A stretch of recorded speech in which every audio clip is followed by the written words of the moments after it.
ಗ್ರಾಮೀಣ ಸಹಭಾಗಿತ್ವ ಸಮೀಕ್ಷೆಗೆ ಸ್ವಾಗತ. ನಮ್ಮದೊಂದು ಬೆಳೆ ಗೋಪುರ ಮಾಡಿದ್ದೇವೆ.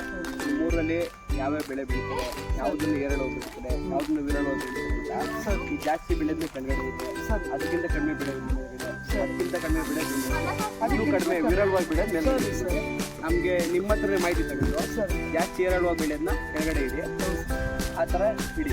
ಜಾಸ್ತಿ ರಾಗಿ ಬೆಳೀತೀರಾ? ರಾಗಿ ಇಲ್ಲಿ ಇಟ್ಟು ಕೊಡ್ರಿ, ಸಾಧಾರಣ ಇಲ್ಲಿ ಅಲ್ಲೇ ಆಯ್ತಾ? ಇಲ್ಲಿ ಕೆಳಗಡೆ ರಾಗಿ. ಎರಡನೇದು ತೆಂಗು. ಎರಡನೇ ತೆಂಗಲ್ವಾ? ತೆಂಗಿನ ಜೊತೆಗೆ ಬೇರೆ ಯಾವ್ದು ಬೆಳೆ? ಬಾಳೆ ಬೆಳೀತೀರಾ? ಬಾಳೆ ತಗೊಂಡು ಬಾಳೆಗೊನೆ ತಗೊಳ್ಳಿ. ಹಲೋ, ಬನ್ನಿ. ಹೇಳಿ ಸರ್. ಮೊದಲಿಂದ ಇಲ್ಲ ಬಾಳೆ ಬೆಳೆದು ಬಾಳೆನಾ? ಬಾಳೆಯಲ್ಲಿ ಮೂರನೇದು ಅಡಿಕೆ. ನೋಡೋಣ, ನೀವು ವಿಡಿಯೋದಲ್ಲಿ ಬೆಳೆಯುವಂತ ಆಮೇಲೆ ಅಲಸಂದೆ. ಕಾಳಿನ ಪರ್ಪಸ್ನಲ್ಲಿ ನಾವು ಇದೀಗ ಅಲಸಂದೆ.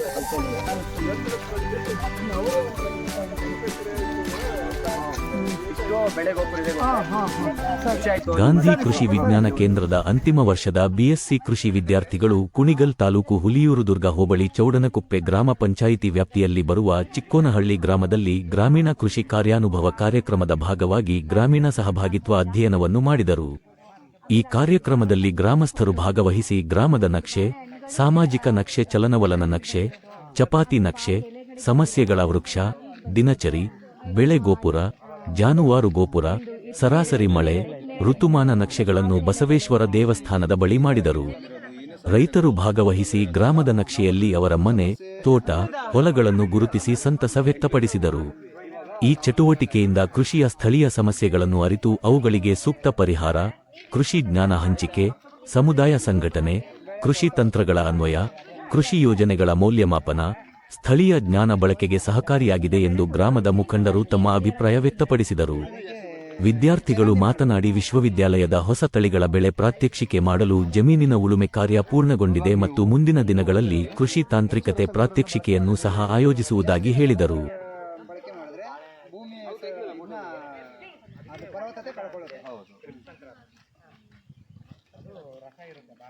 ಈಗ ಅದಕ್ಕೆ ಪರಿಹಾರ ಹೆಂಗ್ ಮಾಡ್ತೀರಾ ನೀವು? ಅದಕ್ಕೆ ಪರಿಹಾರ ರಸಗೊಬ್ಬರ ಹಾಕಿ.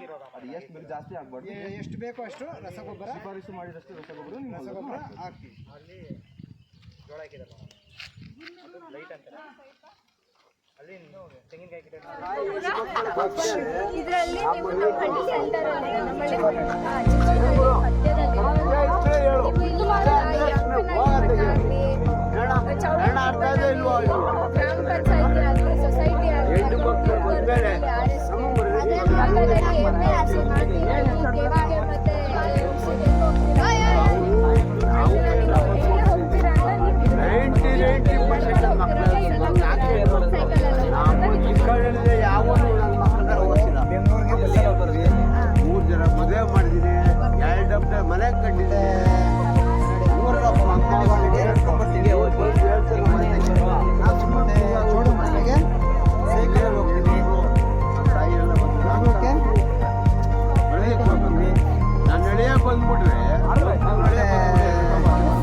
ಮಾಗಡಿಗೆ ಆಟ ಮಗಳಿಗೆ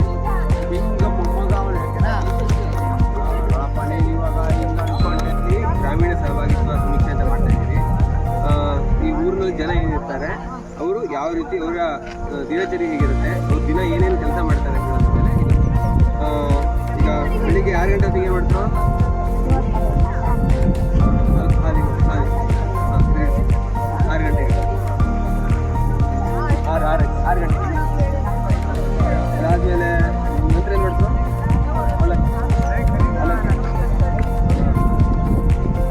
ಅದಾದಮೇಲೆ ನೀರು ಬಿಡಲಿ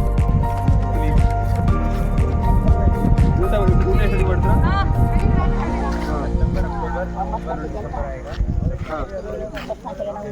ನಂತರ ಹುಲ್ಲು